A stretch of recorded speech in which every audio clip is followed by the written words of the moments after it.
Thank you. Thank you very much. Thank you.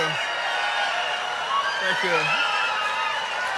Well, I am absolutely delighted to be back here in New Hampshire. When I was on the trail, my wife Candy and I celebrated our 40th anniversary here with 600 of our closest friends. But why am I here today? I'm here for the same reason that I originally ran, because I want to save our country.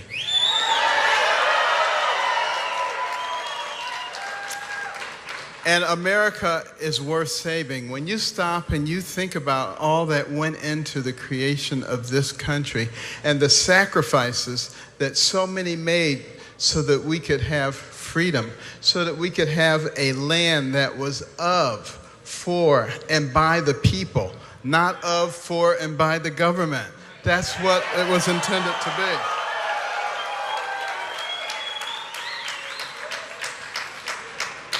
And we want to make it great again. And in order to do that, we must pay attention to every segment of our society. All of it must be taken care of. And that's one of the things that Donald Trump has been talking about. He's gotten a lot of criticism for talking about, portions of our country that aren't doing well, like our big inner cities. But the fact of the matter is, if they're not doing well, the whole country is going to have a problem, because we're all in the same boat. And if part of the boat sinks, eventually the rest of it's going down too.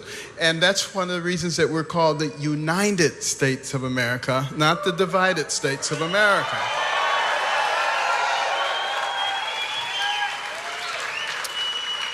And it is such a land of opportunity because, when I grew up in dire poverty with a terrible temper, terrible grades, it certainly didn't look that great for me. But you know what I had?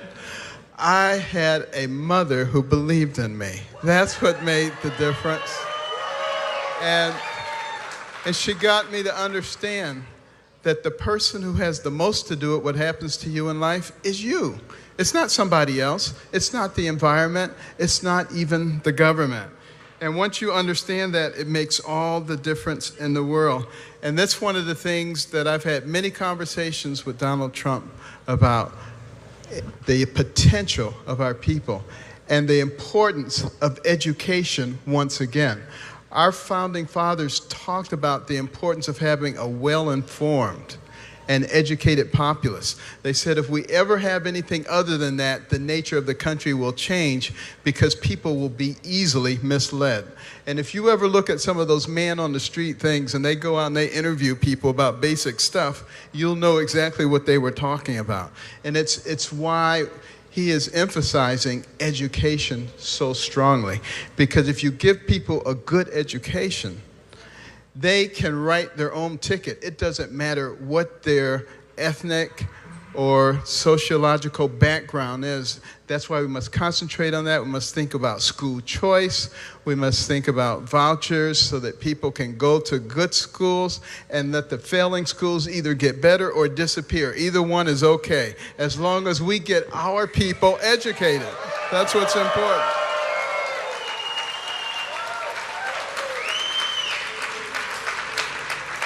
And traditionally, Republicans haven't talked about these things. They haven't talked about our prison system, where we have 5% of the population of the world, but 25% of the prison inmates. That means that there's a problem. And we have got to solve those problems. We've got to analyze those problems. We also have to recognize that when people are in prison, the reason there's such a high recidivism rate is because they go into prison with little education and little skills, and they come out with little education and little skills. So what are they going to do? The same thing that got them in there in the first place. So we have to start figuring out a way to change that narrative, because that will strengthen every single one of us. And we must find a way to bring jobs back to this country. We have policies in place that are destroying jobs. We have trade agreements that are destroying jobs. And this is not a complex equation. We have a reasonable tax code, and we get rid of all the stupid regulations that are keeping people from doing what God gave them the talent to do.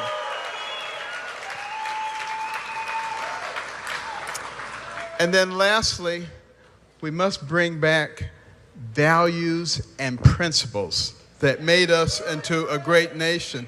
We can't allow the secular progressive movement to destroy the very value system that made us stand apart from everybody else and allowed this country to go from nowhere to the pinnacle of the world in record time. And we can go back there again when we remember our values. And our values are good values. Donald Trump does not want to exclude people from our country, but he has the same philosophy as Teddy Roosevelt, who said, we are a nation of immigrants. Everybody is welcome to come here legally as long as they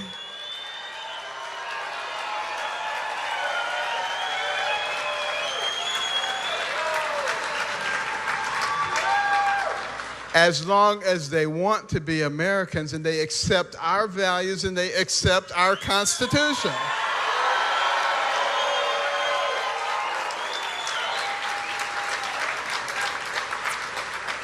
And we are very fortunate at this time to have someone running for president who's not a typical politician, who's willing to speak his mind, who is unafraid, and who loves America. Ladies and gentlemen, my friend and the next president, Mr. Donald Trump.